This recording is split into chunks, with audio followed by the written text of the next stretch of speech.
Welcome back to the Football Fitness Federation podcast. This is a very different episode and this is a bit of a trial to see whether this works. But as you can see if you're watching on video, we're both in the car and I'm not holding the camera before anyone says anything. We are 2 hours away from our event up at Falkirk. So we thought, because we've already spent an hour gassing, talking about all sorts, we may as well use the time and try and record a podcast episode. So hopefully you take a little bit away, because it's now been 2 weeks, I think, Jordan, since we were over at Utrecht, and we've not actually done any we've done reflections, obviously speaking to each other. We've not done any reflections on that event on the podcast yet. So we're going to start with that in a second, just going into some of the things that we got up to over there and some of the discussions that went on over there as well. We have also got a vlog coming out from that trip, so if you're watching or listening to this, go and head over onto the YouTube, because that might actually be live now as this goes out, or as you're listening or watching, so you can go and get more of an insight into what we got up to over there. But yeah, Jordan, it's been 2 weeks or whatever. Give us a little update on I know you've been back into the thick of things, haven't you, since you got back? Yeah, it's been very busy, but I think first and foremost, Utrecht was brilliant. And again, big thank you to Baz and all the staff and Jerome for sort of getting the ball rolling with that and us going over there, Jerome Peters. But Baz and all the Utrecht staff, massive thanks for being very, very welcoming. It was literally like it was access to all areas, really, open doors sort of event for us. Properly toured us around the academy training ground, then toured us around the first team training ground, went over to the stadium. It was a brilliant trip, so definitely worth watching the vlog for sure.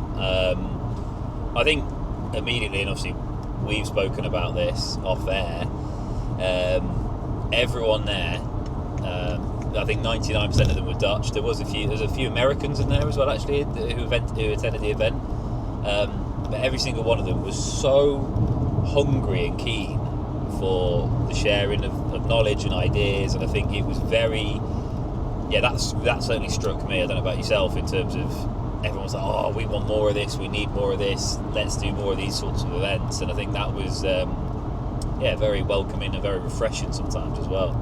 I think it certainly gave me a bit of a reflection point from how they treated the presentations and probably more so the practicals, because both you and I, we mentioned, and Sai and Keane that were over from StatSport as well, when we broke out into the practicals, there was literally zero hesitation on the coaches just diving in and getting stuck in. And to give a little insight, with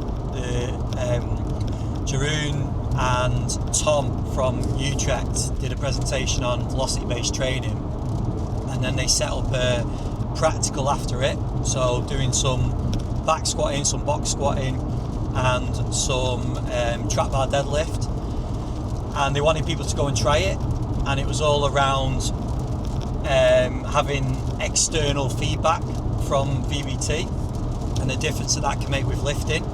But I think the point that I took from it was, literally as soon as we broke off from the presentation, there was no hesitation from the coaches. They all got stuck in, they were all having discussions on whether they used it already or where it could fit with what they do currently.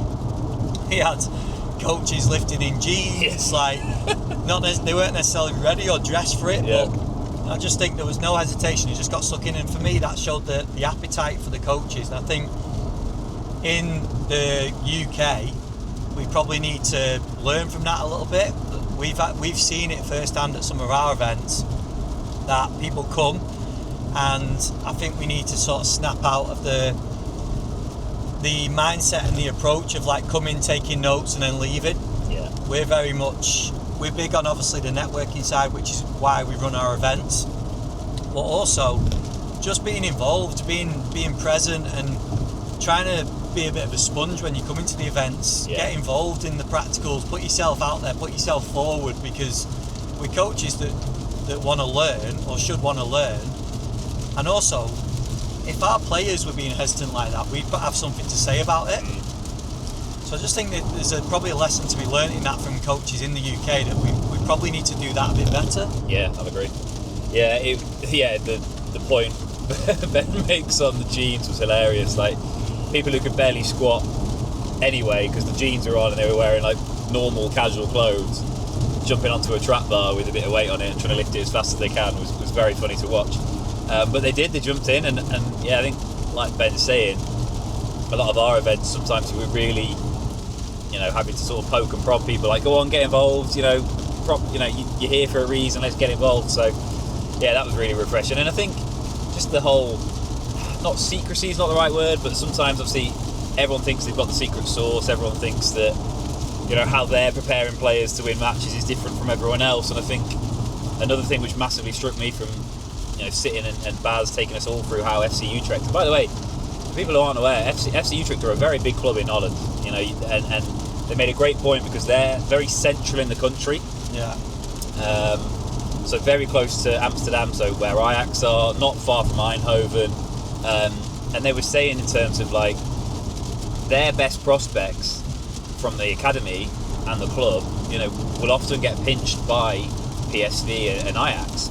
So for a club like that to then open their doors to everyone else in Holland and go, come and have a look what we do, that speaks volumes. And I think a lot of people in the UK, a lot of clubs would go, no, we can't, give away trade secrets and things like this. But what I found from everything that they were saying in Holland, they're doing the exact same sort of stuff that we are in this country. Yeah. And there might be some slight differences in terms of some people might have a 4-day lead and a 3-day lead in. Some people might be off on a Wednesday, some people might be off on a Thursday, whatever it is, right? But the way they were structuring the academies, the long-term athletic development models they were using, the periodization models they were using, the microdosing models they were using, all virtually the same that certainly clubs I've worked at and work at now, and other people around the country, we're all doing the same sort of stuff. So that sort of like secrecy element that we have a little bit in UK football, I think we could probably relax a little bit on that. And I get it, some clubs won't want you to share everything, but we are all still developing players to run around a pitch a bit faster and for longer. So yeah, that was really eye-opening that you could have just changed the club badges, I think, on some of that presentations, and it would have been the same as a lot of the UK. So, but yeah, it was a brilliant event all around. The trip was great. Yeah, again, big thank you to Utrecht and everyone that came over, really, in terms of the delegates that were there on the night. Some great questions around it. Definitely encourage people to go back, and now's the rain is absolutely hammering down. You can tell we're on the way to Scotland, can't you? Absolutely on the way to Scotland. No, it was a brilliant event, so yeah, definitely go and check out some of those presentations and the vlog as well. It was a great event. Yeah, I can echo everything that you said there. I think the other thing that we talk about it on the vlog, and I actually spoke to Baz about it in the car again. Yeah. It's where the best conversations happen, isn't it? Yeah. But we spoke about them. They obviously looking to develop players, and they gave some really good examples of some players that have gone through the system at Utrecht and moved on to elsewhere and playing at the top level. They also touched on that to say that they're well aware, like you just said, that they develop players to go into first teams, but not always their first team. And the other side of it was they're heavily developing staff. And we met some of the coaches out there, the likes of Tom, the likes of Yanni, the likes of Rainer and Neil, and some of the other coaches that we met, that they're very much focused on developing coaches as well. And I think that was a nice sort of atmosphere and culture to feel within the club, that they felt like you're not just a number in a staff, like they're actually there, and they're putting people, trying to give people a bit of a platform. And a lot of it's sort of crossed over with what we do. Like a lot of the time we encourage conversations between coaches at the events like we're doing tonight, is because, like Jordan just mentioned, we know that a lot of people are doing similar things, but you can still learn a lot by having conversations with people, even if it's like very small tweaks of a program or logistics or whatever it is. You can still take things away. So the more conversations that we have like that, the better. And overall, I feel, and this taps in with a big purpose of Football Fitness Federation, is improving the value of performance development in football, or performance training in football. And I think that comes from collaboration, it comes from discussions between coaches, and then also like tapping into what they're doing over at Utrecht, giving coaches a platform to build the profile, to get opportunities.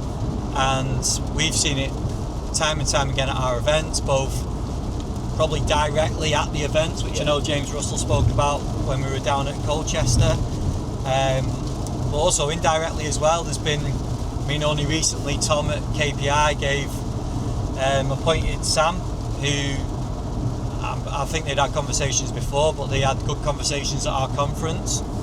And that for me, that just defines why we do what we do, because it's giving good coaches a platform, a bit of profile, a bit of a boost in their career to go on and achieve different things. Yeah, and again, they are success stories for us, but ultimately what it means is that people are upskilling and creating opportunities for themselves just by being there, present in the room and going and introducing yourself. And I think that's one thing we'll always try and champion is, like, it's easy, like Ben says, the whole point of the reason I didn't start up, but the reason Ben started Football Fitness was because a lot of people will go to a conference and take some notes and then go home and put it in a notebook and probably never open that notebook again. So the whole point, crikey, is hammering it down, by the way. I hope it's not coming through on the sound too much. It 100% it's will seriously be. heavy. But it's giving you a feel of the trip up to Scotland in November. It's freezing cold as well, by the way. Ben's just been walking around in a t-shirt. But yeah, what we're saying is, like, the whole point of obviously our events and stuff like that, and I'm looking forward to the one tonight at Falkirk, is to meet like-minded individuals and not just be a fly on the wall, to actually sort of, go away with a contact, go away with, a new connection or something like that, because you never know where that's going to lead you in the future. And we've got multiple examples now of that, where they've met at one of our events at the conference, and then a year, 2 years, 3 years down the line, they've ended up working together in a different environment. So yeah, very much looking forward to more of that tonight, to be honest. Well, just on that though, Jordan, the other thing with that is, obviously we've talked about job opportunities, but it's not always the case of we're pushing it for people to go into the next opportunity, because you might not be looking to move clubs. Yeah. But at the same time, if you've then got something challenging within your role around a certain topic, but you've got somebody to reach out to within your network that's either a specialist in that topic, or you've seen them presenting that topic, or you've had a conversation, so take the BBT that we talked about from the event over at Utrecht.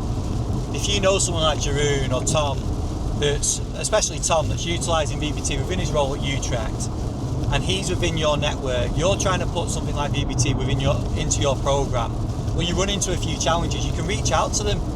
You've got a contact there, that you've got a solid contact that you know has got experience within that certain topic. So yes, there are opportunities in terms of jobs, but for me also it's that. Yeah. It's that you then getting experts within the field, or people that have got lots of experience within an area that you can just reach out to, and it's like in growing your toolbox through other people. Yeah. So I think it's so valuable. I messaged you, Jordan, like a couple of days ago, because you're probably going to be sad on this, but I actually counted the amount of events that we've done, and I might have missed some, but I think this might be our 54th event tonight, and we've had an incredible lineup of speakers at the events. Like, when I think of some of the people that have presented at the events, it's insane that they've come and done that for us. But the amount of conversations that we've had, and I'll put it over to you in a minute, because it'll be interesting to get your take, because we've done 54 events. I was going to say Jacob then. That's my son, by the way. That's his son, by the way. He is like my son. We've done 54 events. Jordan's been to 56 of them. No, but Jordan's been to a lot, and he also came to the very early events as well. Yeah. At the Ainscow Hotel, before we got into any sort of football clubs. And for me, like, there's so many presentations, but if we looked back through the presentations, you'd be able to like take so much and put that into your practice in whichever role you're in.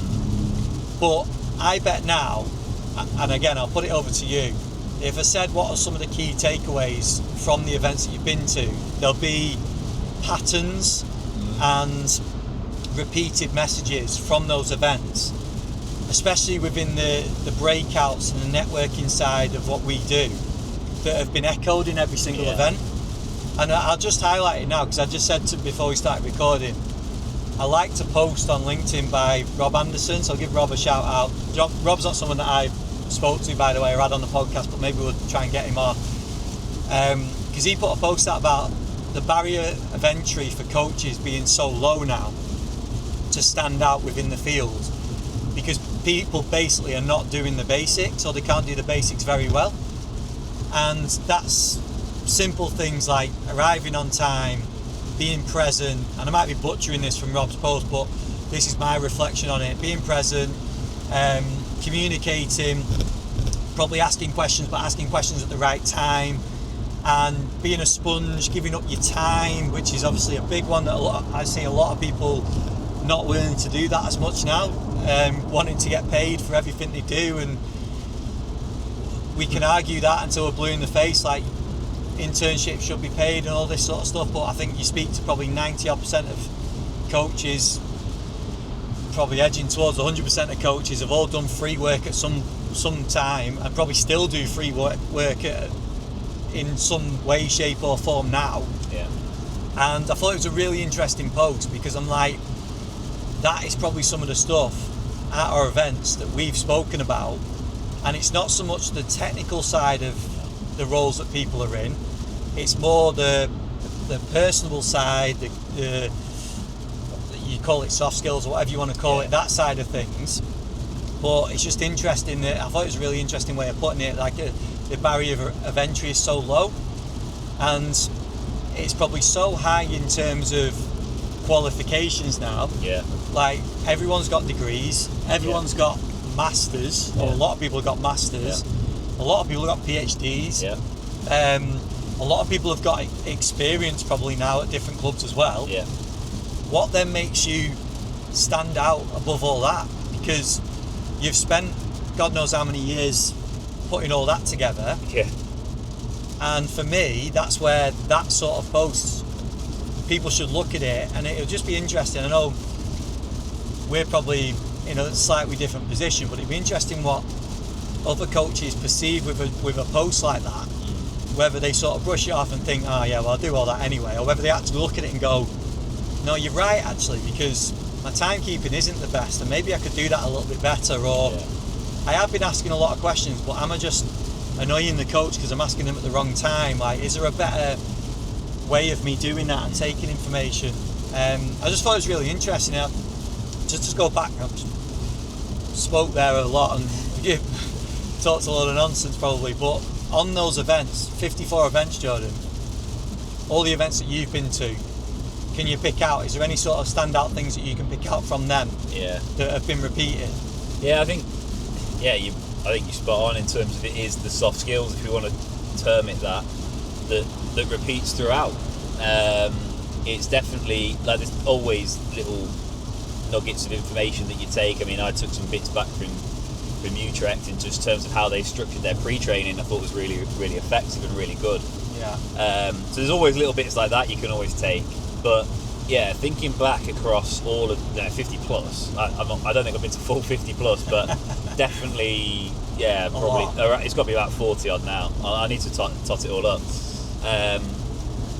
The current trend throughout all of it is just being able to communicate effectively, being open to learn, being reflective. I think that's a big one. And collaboration with an MDT team, which is challenging each other in the right constructive way, not just throwing your toys out the pram and going, you're wrong, I'm right, etc., but actually being able to go, well, hang on, is that the best method? Is that best practice for X injury, or X way of getting a player fitter, etc.? And then that generates really healthy conversation.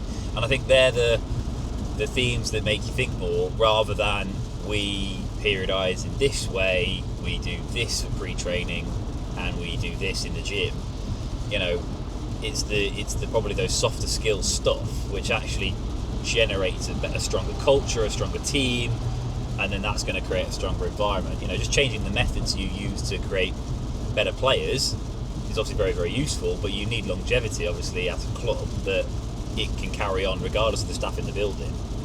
You know, that actually the culture, the direction, whatever you want to call it, that club has and that department has as a sports science and performance department, like, you know, that needs to be a really strong, tight-knit unit that will continuously help develop players. So, yeah, I definitely think that's been the major theme that's come throughout. But just going back to, the post you're saying in terms of the entry-level stuff, I've seen it firsthand literally the last couple of weeks because, you know, the club I'm very happy to be at now at Leicester, we've had a few interviews recently for some job roles, and I met them and I took them on a few tours around the training ground, which is an unbelievable training ground. But it's just little things like, and I'm not going to call anyone out, but just when you're doing a presentation and not wearing the right things, for example. Well, just on that's what Blair, who we're going to meet now, he said about that in his podcast, didn't he? He turned up in a suit. Yeah, we talked about this. And I know he said that they took the mick out of him for it when he got into the role, but I said, I think that's a professional way of approaching an interview. 100%, and this fella turned up for our interview, and he, again, you can argue it whichever way you want, but looked quite scruffy, and straight away you're sort of forming an opinion. And, you know, in an interview, we know it's a very, very competitive market. If you're going to be down to the top 5 or whatever, it's those little fine margins which could cost you the role. And turning up looking a bit scruffy for when you've been told to turn up for a presentation and a practical, you know, bring your suit, bring your good gear, and little things like that for me are basics. And they're little things they should be the non-negotiables. The stuff which you should be getting grilled on in an interview is your philosophies, the way you develop players, and all that sort of stuff that I just spoke about. It shouldn't be, you know, he didn't turn up in the suit, he had bloody shoes on, you know, little things like that. Like, they're things which could potentially go against you. So, yeah, I agree with that post. I think, I think what I'm seeing now across and speaking to a lot of people at other clubs is that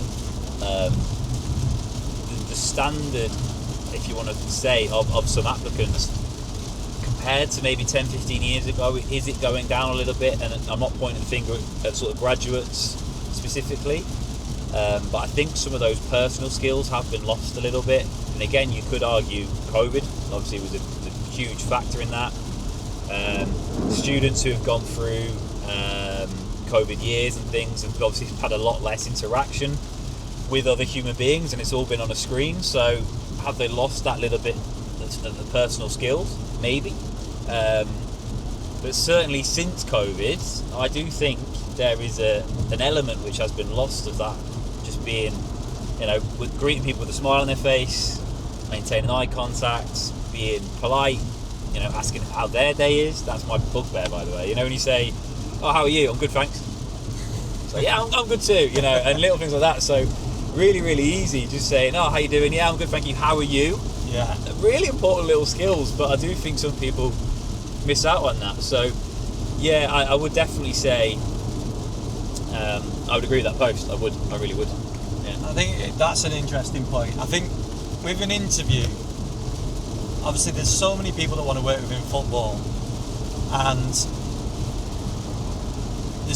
I hate to think, like, you'll know better than me, and obviously you don't have to disclose anything from Leicester and the applicants that you've had, but there must be a high number of applicants that go into every role that gets advertised, especially if it's like gets shared and is out there like some of these roles are. They must get a crazy amount of applicants, and I think Jordan's right in that you want them to focus in on everything you do as a coach and give them absolutely no reason whatsoever to speak about anything else, i.e.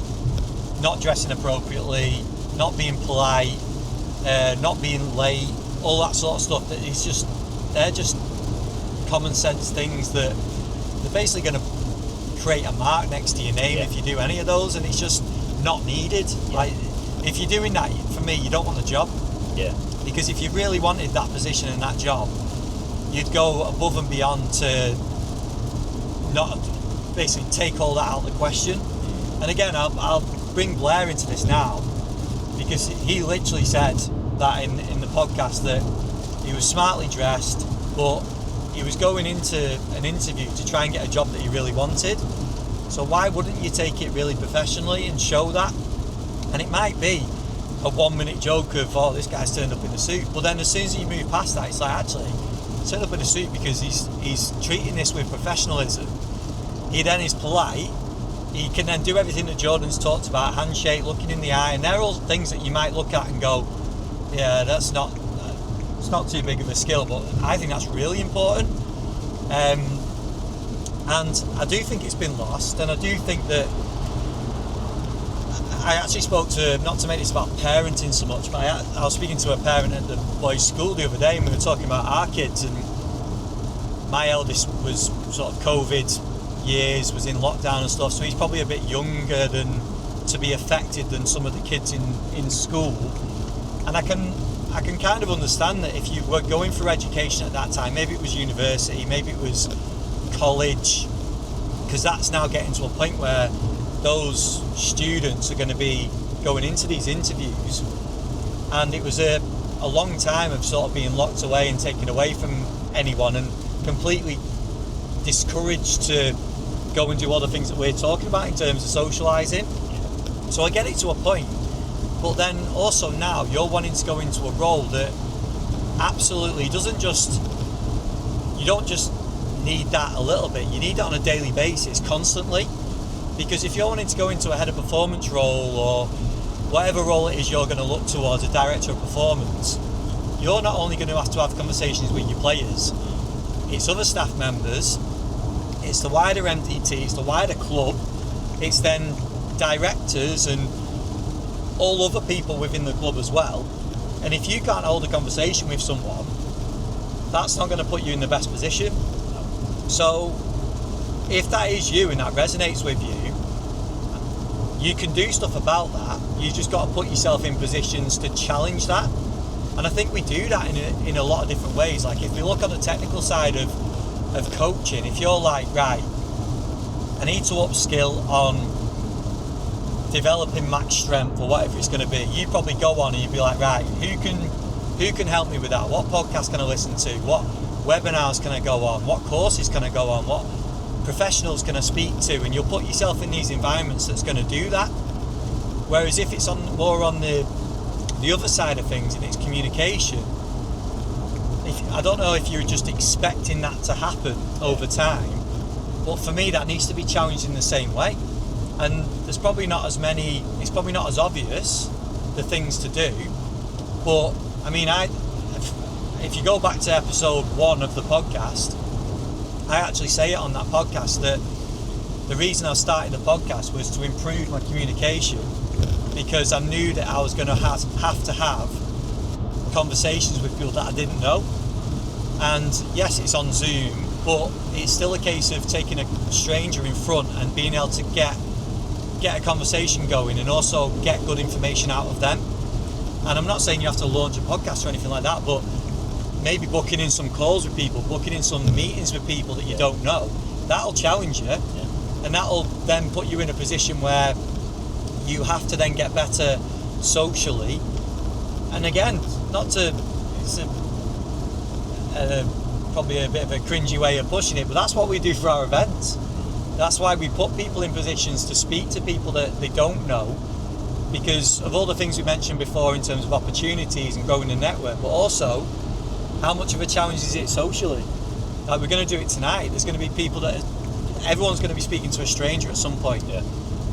And how well can you do that? How much can you take out of that conversation? I think that's the real key. Yeah, and ultimately it comes down, if you want to work with footballers or any athlete, you need to be able to communicate very well with those athletes, because and that should be a given. That shouldn't come as a shock to anyone. But we've all worked with players, and I work with them, a couple of them at the minute. Like, athletes aren't always going to like you, and we as coaches are going to ask them to do some things that they're not going to like. Like, I'm currently in a role where I'm doing a lot of pitch-based rehab, and there's a lot of either repetitive running, hard running, stuff which is hard, pushing them to get back fit to be able to play professional football, right? So, players aren't always my best mate when I'm saying, right, we're doing a block of running for this time and I need it at a really high intensity. They're not looking at you going, oh, sounds great, mate. They're thinking more, oh, you absolute bleep word. So, if your communication isn't right and you're just, all of a sudden going, oh, why don't they communicate with me? Why are they not, doing what I'm telling them? And you haven't got that approach and that soft skill that you can develop that to work with your athletes. That's where you need to go and develop that. So I think that's what we've definitely found. And like Ben's saying, our events, it shouldn't have to be manufactured at the end of the day. Like, I think it's something which, when you go to a conference, and let's be honest, we all go to the UKSA conferences, Casey's conferences, Sportsmiths, there's loads of conferences out there, and also the Football Fitness Federation conference at UA92 coming next year, 2026. 5th and 6th of May. Yeah, not to plug it at all. But the conferences in general around our industry are a fantastic opportunity to catch up with ex-colleagues, current colleagues, people you ain't seen in a while, just mates, right? And that should naturally come to people. But then there's also that opportunity where, oh, actually, I was meaning to speak to you, like Ben said earlier. You do some really good work on change of direction or velocity-based training. Can I just pick your brains on it? That's perfect opportunity to do it over a coffee. So they're the sorts of things you should be able to do as a given, in my opinion. And again, we'll bring it back round to hiring and job opportunities and just opportunities to learn. It's free education at the end of the day. You can almost say to somebody, can I just pick your brains on this? And just by showing yourself, actually, he wanted to pick my brain on something, lo and behold, you might then apply for a job later down the line and go, oh, I remember him, he seemed really keen to learn because he came and asked me at the conference about X or Y subject. Yeah, he seems like he's got a desire to learn, let's give him a chance. And then you never know where that might lead. So yeah, big roundabout conversation on communication there pretty much, and taking your opportunities when in front of you. But yeah, I think that's what I'm looking forward to. Again, another opportunity tonight to meet people. It's actually the first time. I didn't get to the Celtic ones, I didn't get to the other ones past the wall and up here in Scotland. So got past the sign as well. So are we now technically in Scotland? I think we are in Scotland. I think we are. All the signs are looking for Scottish cities, so we are technically now in Scotland. So yeah, this is going to be an interesting one. We will see what Falkirk has in store. Just on that though as well, like just to expand on it, because I'm sure there's people watching and listening going, that's all fine, that all kind of makes sense, but in my role I don't get any time. I completely get that, because like Jordan would know better than anyone, I've not been in a club for a long time now, but I know, speaking to the likes of Jordan and others in club football, like I fully appreciate and realise there isn't much time. You're busy, there's a lot of tasks to be doing on a daily basis, and I know it's not a case of you just having free rein to go whichever events you want, to meet up with people for a coffee. I'm sure there's friends that you've not even spoke to recently, and you'd rather speak to them than speak to another coach and all that sort of stuff. I get that completely. And I was trying to think when Jordan was speaking then, because we've had a number of different podcasts that have touched on this exact point I'm going to make in a second, and I can't think who they are, so I apologise for whoever it was. But for me, if we take networking as a whole, what that then means can be scaled up and scaled down at different points. The amount of times that we have, or that I have a message come through from someone that's maybe lost a job or in between jobs, and then they'll message to say, do you know any opportunities out there? And it's like at that point then they're ready to scale everything up and suddenly then start doing all the work to try and get the opportunity. And I think there's a lesson in that you can do things throughout the season when you are busy that aren't going to take up loads of time, and that are maybe just going to keep your finger on the pulse, just in terms of opportunities, just in case, just in the background, but also helping you within your current role, like we've just mentioned before, if you need to reach out to anyone. Like little messages on LinkedIn, or if you spent 10 minutes on LinkedIn, sent a load of messages out to people, just in terms of little catch up or little intros or whatever, and you did that a few times throughout the week, that'll be beneficial. And maybe it is at a point where you then end up in between roles that you can then reach back out to that person or make it known that you're in a position where you're looking for the next opportunity. Because my thing on LinkedIn, you see it quite often, don't you, when people are open for opportunities, they put that out there, and I'm like, that's fine. I wonder how many people are successful after putting a post out like that, because is that just a case of putting that one post out and expecting a load of job offers to come in? If that is alongside you doing a load of work in the background as well, then fair enough. If it's just one post and sort of hoping, I don't think that's enough. And I don't think it has enough value being as a single post. Whereas if you're, like I say, dropping a few messages, meeting up with people when you can, you might see other people on a match day, and yes, it's only 5 minutes to catch up with them after the game or when you're doing your extra running or whatever it is, but that might be really valuable. It might be, oh, Jordan, like, we've just played the game, you're doing your extra running, I chat with you for 5 minutes. Do you know what? I'll drop you a message on LinkedIn on the bus on the way home. Thanks for today, Jordan. Good to see you. Maybe try and organise a catch up, or you then expand the conversation. And this feels like we're teaching to suck eggs a little bit. But I just think there are opportunities, and we've said it before on the podcast quite a few times about taking opportunities with players, and it's not always like a formal sit down or grabbing a coffee. It might be passing in the corridor or 2 minutes in the gym or whatever it is, or when they're going out to warm up or whatever. And I feel like it's the same with coaches. Like, you will have opportunities to speak to people. It might not be a 3-hour conversation that you can have with someone. I mean, voice notes now. I'm bad for them as well. Well, we do it, don't we? We speak on them a lot, but that's because for us to book in a call is a lot harder for us to fire a voice note over, and then you can react to it in your own time. I'll say Tom King and I are absolutely disastrous for this, because we try and meet up, we try and get on a call, we can't do it, and all we end up doing is firing voice notes back and forth. But at least that's a conversation. And I know that if then I needed to reach out to Tom for anything, I can do that. And it's not like I haven't spoke to him for ages. So I think that's something to just bear in mind as well, that you can have the levels of networking. Your top level might be going to all the events, going to conferences, being seen at all these places. But a much more scaled down version of that is what you can do behind the scenes and keep things ticking away in the background as well. 100% agree with that. And I'm really bad for voice notes. I will leave a nice lot.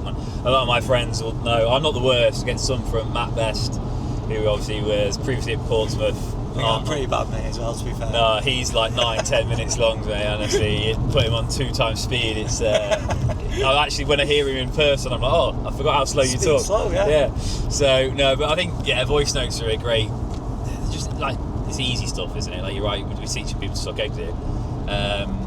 But I really like the idea, you know, like old school, like Fergie days, and there was always the story, wouldn't he? He'd invite the manager in after the game, and then have a bottle of red wine together, probably a couple if it was Fergie.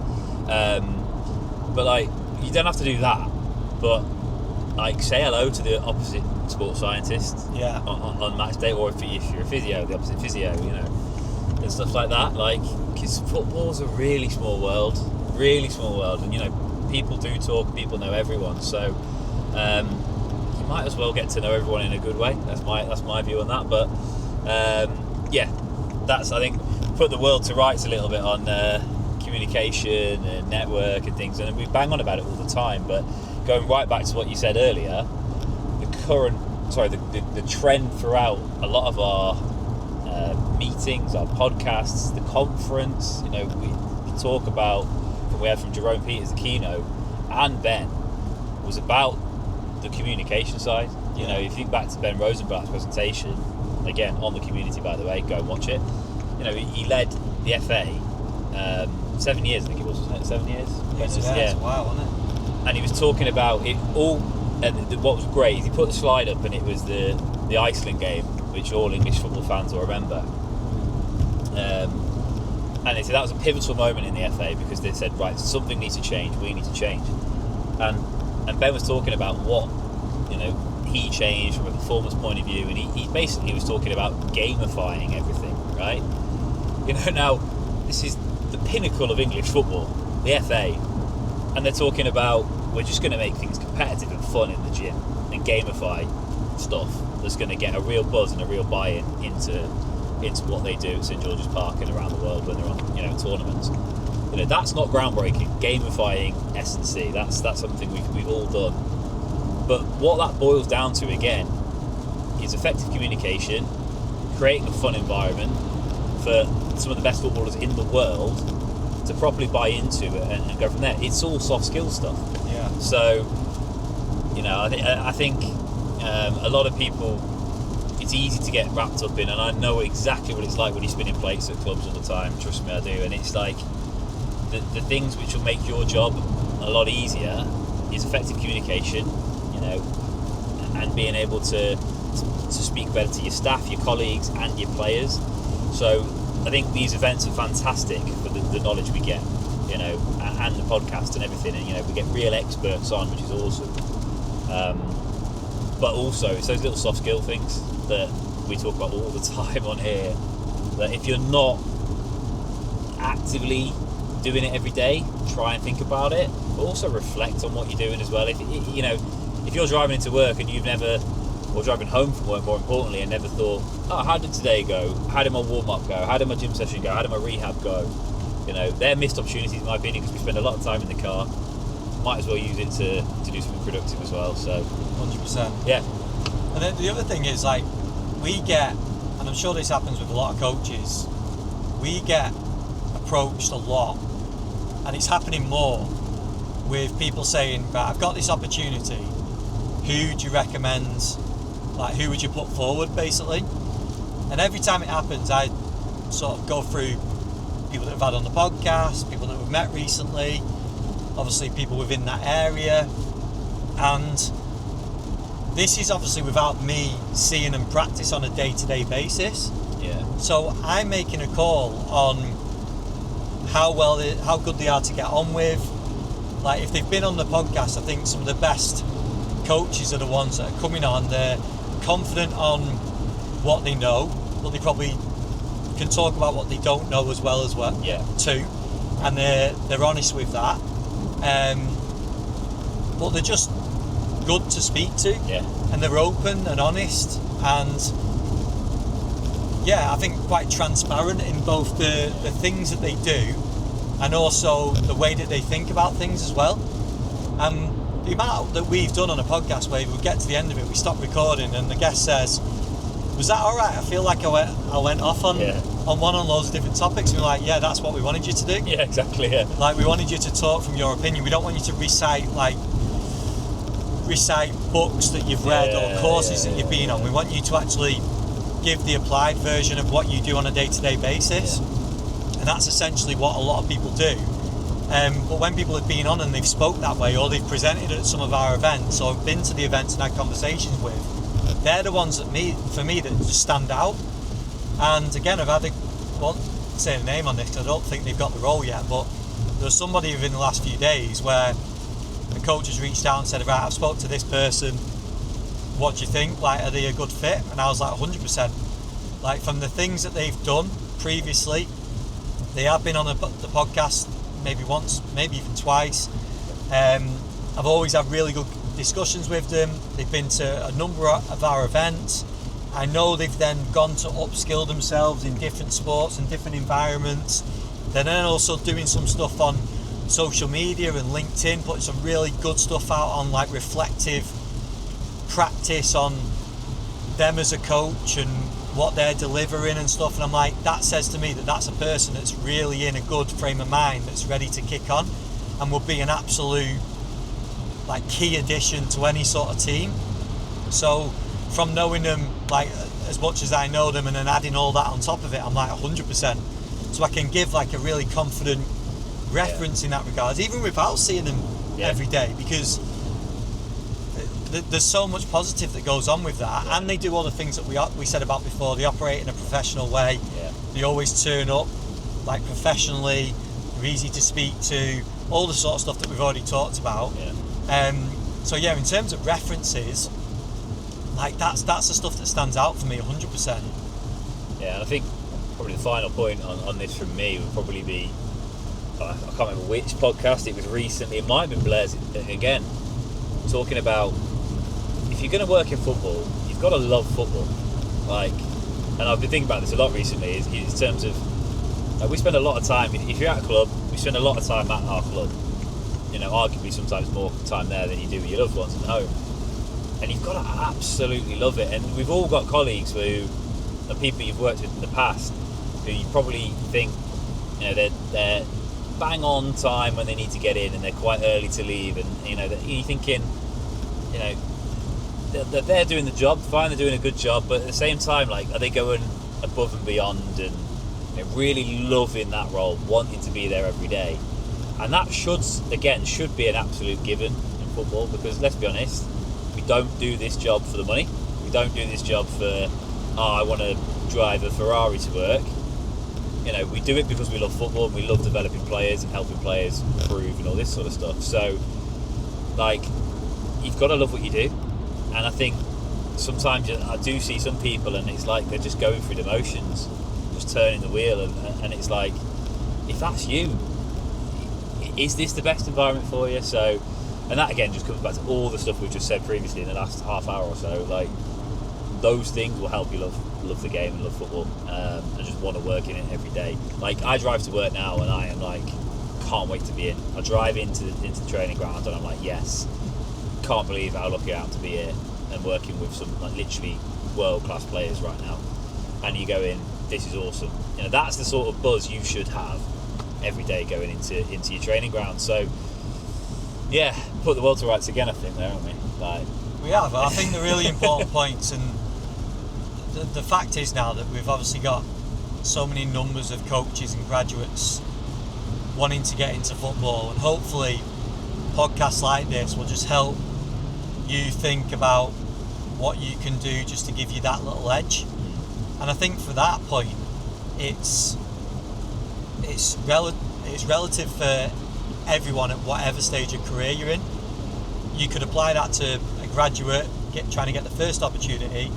You could also apply it to someone that's been in the game for a number of different years, that's looking for the next chance and maybe looking to step up into the next role or whatever it's going to be. Because again, behind the scenes, we've had conversations with people where they've struggled getting into the next position, and I'm like, wow, how are you struggling to get into the next position? Well, you've had all the positions that you've been in, that I know that you've been in, the clubs you've been at, and you now are struggling to get the next role. So yeah, it's equally as important for someone that's maybe been in a role or been in football for God knows how many years than it is for people that are literally looking for the first few opportunities as well. Yeah, and you're right, because it's a great point actually, because yeah, this might sound like it was aimed at a lot of graduates actually, but yeah, when you think about it, the demand is high. We know that it's a very, very, very, very oversaturated market. So yeah, even if, and I think it was Dave Caroline at Colchester, wasn't it? He was talking about when he was flying. I think he said he was like 15 or 20 years into his career. He sort of took his foot off the gas a little bit about networking. I think he was saying. Yeah. And then he went through a period where he wasn't at a club, and then he was like you said, he was like, oh, actually, like, who do I turn to now? And you're thinking, that's Dave Caroline. I think he'd had 20 years under his belt by that point. Yeah. And even he was, having to, I need to do a bit of work here to get back, get back on the ladder and get my next club and reach out to my network and stuff. So what Ben was saying earlier about keep it ticking over, even when you're in the season, even if you think everything's cushy, if you're happy, you do need to keep that on, because you never know what's around the corner. You never know what's around the corner, even if you are someone who's been at a club for a long time. I've got a great experience of that. Well, it wasn't great, but time at Notts County where everything was brilliant. I was like, this is a fantastic role, and the club went bust. Yeah. We know the lads who were at Bury when they went bust. Other clubs have done it as well. You never know what's around the corner. So yeah, just keeping on top of all those soft skills, reaching out to people, conversations, voice notes, whatever it is, bang on important, really, really important. And on that, we'll wrap up by saying, Obviously, a big part of what we do is giving coaches a platform, and we've hopefully covered why that is and what that can lead to as well. And if you're interested in coming on the podcast, or maybe speaking at an event, hosting an event, then reach out. But what I would say on that, especially with the podcast, reach out and tell us some things that you'd actually want to speak about, some things that you're confident to talk around, and that can literally be anything. I think some people think that to come on the podcast they've got to be an absolute expert in an area and have all sorts of different research done and all the rest of it, and that's not necessarily the case. Can't be, I'm on it every week. Exactly, yeah, we get anyone on. But that is what we do with the podcast. We want to speak to people of all different experience levels, but also very much lean in on the applied side, because I think coaches can take so much from that. Like what Jordan said about before about the Utrecht trip, taking a few little pointers away from what they do in terms of prep before training is something that you do on a daily basis, but you've still been able to take something from it. And they probably think, oh yeah, this is what we do, this is what everyone does. But you're going, actually, I've seen that one little thing, could we use that? Or that just triggers something, and it just gets the juices flowing again, doesn't it? So yeah, if you are going to reach out, let us know the sort of things you want to talk about. We love speaking about careers because I think that's important, but also focusing in on a certain few topics that you're confident to talk around. Let us know on that. And then also with the events, if you wanted to come and present on a topic, let's have a look and see if we can make it work. And if you're at a club and you're up for hosting an event like what the guys at Falkirk are doing tonight, let us know. And you can do all of that by either going onto social media at Football Fit Fed, that's Instagram, Twitter or LinkedIn, just search Football Fitness Federation, or you can take our email, which is mail@footballfitfed.com, so you can reach out to us on there as well. Hopefully that's been beneficial. I hope the sound's been alright, because I'm a bit wary of how bad the rain still is. Hammering it down on the way to Scotland, giving us a proper Scottish welcome, innit? It is, isn't it? We just need a bit of haggis now. We're an hour and 10 minutes away, so we are going to wrap things up there. And yeah, really look forward to tonight, meeting the guys. We've got Chris Barnes presenting for us as well, so that all the presentations will be available on the community very soon. And yeah, just final thing, just check out the sponsors. They really help us with the podcast and the events. That's Good Prep, Hydro, and also Hawking Dynamics, so go and give them a follow. And we'll speak to you again, not in the car, no, next week. Yeah. Press it.